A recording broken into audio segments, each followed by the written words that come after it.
Allopathy மருத்துவம் மூலம் பல்வேறு மருந்துகளை உட்கொண்டு அப்போதைக்கு உடலில் வந்த சிக்கலை போக்கிக் கொள்கிறோம்.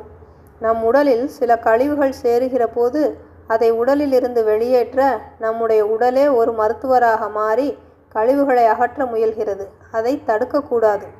உதாரணமாக, பேதி ஆகிறது என்று சொன்னால் அது நோய் அல்ல, உங்கள் உடலில் இருக்கும் கழிவுகளை அகற்றுவதற்காக மூளை செய்யும் ஏற்பாடு. உடலில் இருக்கும் தண்ணீர் முழுவதையும் குடலுக்கு கொண்டு வந்து அங்கிருக்கும் கழிவுகளை அகற்ற மூளை நினைக்கிறது. உடனே செயல்படுகிறது. அதனால் உங்களுக்கு பேதியாகிறது. ஒரு சில முறை பேதியானால் உங்களுடைய உடல் அழுக்குகள் அனைத்தும் நீங்கிவிடும்.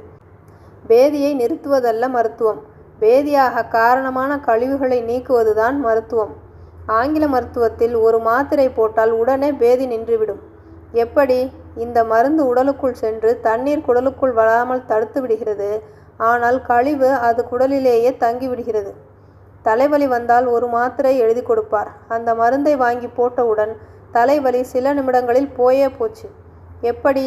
தலைவலி வந்தவுடன் வலியை மூளைக்கு எடுத்து செல்லும் நரம்புகளை செயலற்றதாக்கி விடுகிறது. நெற்றி பொட்டில் வலி எடுத்தால் அதற்கென ஒரு காரணம் இருக்கிறது. அந்த காரணியை நீக்க வேண்டும். வலி தெரியாமல் செய்துவிட்டால் வலி போகுமே தவிர நோய் போகாது. ஆங்கில மருத்துவம் இப்படித்தான் செயல்படுகிறது.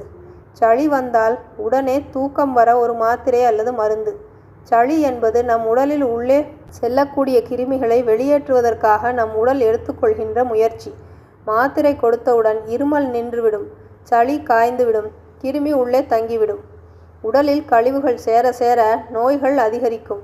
கழிவுகள் வெளியேற நோய்கள் நம்மை விட்டு நீங்கும். அடிப்படையில் இதை நாம் புரிந்து கொள்ள வேண்டும். காய்ச்சல் வந்தால் ஆங்கில மருத்துவம் ஒரு மாத்திரை கொடுக்கும். உங்கள் உடல் வெப்பம் குறையும். மறுநாள் காலையில் காய்ச்சல் சரியாகிவிட்டது என்று நாம் நினைத்து கொள்வோம். நம்முடைய உடலில் உள்ள கழிவுகள் வெளியேறுவதற்கு நம்முடைய உடலுக்கு குறிப்பிட்ட அளவு வெப்பம் தேவைப்படுகிறது. நம்முடைய உடல் அந்த வெப்பத்தை தான் உண்டாக்குகிறது. அதைத்தான் காய்ச்சல் என்று நாம் சொல்கிறோம். வெப்பத்தை தடுத்துவிட்டால் கழிவுகள் வெளியேறாது.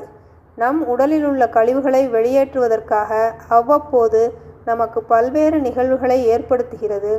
அதை நாம் நோய் என்று கூறக்கூடாது. ஆங்கில மருத்துவம் கழிவுகளை அகற்றாமல் உடல்நிலையை தக்க வைத்து விடுகிறது. பிறகு அது முன்னிலும் வேகமாக மேலோங்குகிறது. அதை தீர்க்க முடியவில்லை. ஆங்கில மருத்துவம் செய்யக்கூடிய ஒரே வேலை அதற்கு ஒரு புதிய பெயரை கண்டுபிடித்து சொல்லிவிடுகிறது. வைரஸ் ஃபீவர், சிக்கன் குனியா, எலிக்காய்ச்சல், பன்றிக் காய்ச்சல் என்று ஏதாவது ஒரு பெயரை வைத்து விடுகிறது. எப்போதெல்லாம் நீங்கள் காய்ச்சல் வந்ததும் ஆங்கில மருத்துவம் சாப்பிட்டு குணப்படுத்தி கொள்கிறீர்களோ அதற்கடுத்து ஓரிரு மாதத்தில் உங்களுக்கு மீண்டும் காய்ச்சல் வரும். அப்போது கைகால் வலி எடுக்கும், தலைவலி எடுக்கும், எலும்புக்குள் குத்துவது போல் இருக்கும். டாக்டரிடம் போனால் என்ன சொல்லுவார்? ஏற்கனவே நான் கொடுத்த மருந்து உடலுக்குள் எல்லா கழிவுகளையும் சேர்த்து வைத்திருக்கிறது. அதனால்தான் மருத்துவர்கள் தாங்கள் கொடுத்த தவறான மருந்தால்தான் இப்போது இந்த நோய் என்று சொல்லாமல் அதற்கு புதிதாக ஒரு பெயர் வைத்து புதிதாக வேறு சில மருந்துகளை கொடுத்து தன்னுடைய பிழைப்பையும் மருந்து வணிகத்தையும் சரியாக பார்த்து கொள்கின்றனர். உங்கள் உடல்நிலை பற்றி அவர்கள் கவலைப்படுவதில்லை. ஆங்கில மருந்து வணிக மாஃபியாவில் இவர்கள் உட்பட்டவர்கள். உடலில் இருக்கும் கழிவுகளை அகற்றாமல் அவற்றை பத்திரமாக சேர்த்து வைத்து கொள்வதற்கு தான் ஆங்கில மருத்துவம் பயன்படுத்தப்படுகிறது. நாமாவும் குப்பைகளை அள்ளி வெளியே போடுவதில்லை. அதுவாக காற்றடித்து வெளியே போனாலும் விடுவதில்லை. இப்படியே தொடர்ந்தால் என்ன ஆகும்? இதனால் மஞ்சள் காமாலை, சர்க்கரை வியாதி, மூலம், டிபி, இன்னும் பலவித வியாதிகள். இரத்த பரிசோதனை செய்து பல விடயத்தை நோய்களில் அடிப்படை காரணங்களை கண்டுபிடித்து விடுகிறார்கள். என்ன கழிவு சேர்ந்தது என்று அவர்களுக்கு தெரிந்து விடுகிறது.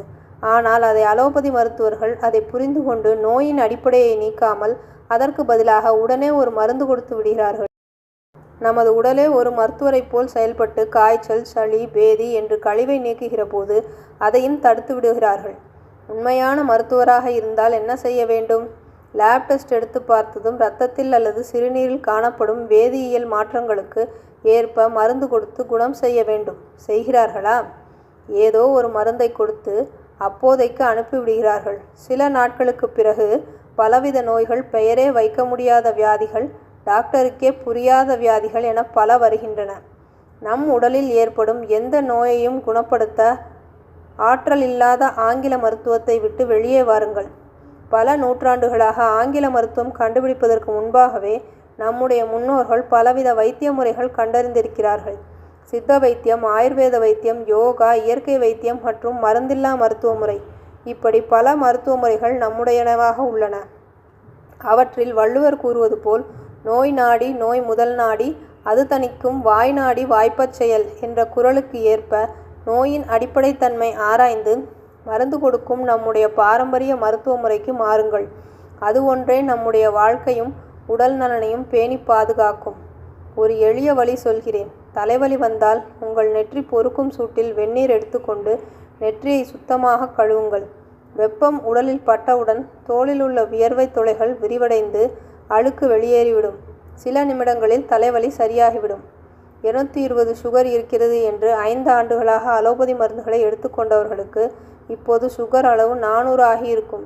300 இருந்த சுகர் சித்த வைத்திய முறைகள் மூலம் சில நாட்களில் 110 எனக்கு குறைந்து விட்டது. இது என்னுடைய அனுபவம். உங்கள் உடல்நிலையை இயற்கை வைத்தியம் மூலம் பேணிக் கொள்ளுங்கள். தகவல் திரு நீலகண்ட தமிழன் அவர்கள். நன்றி.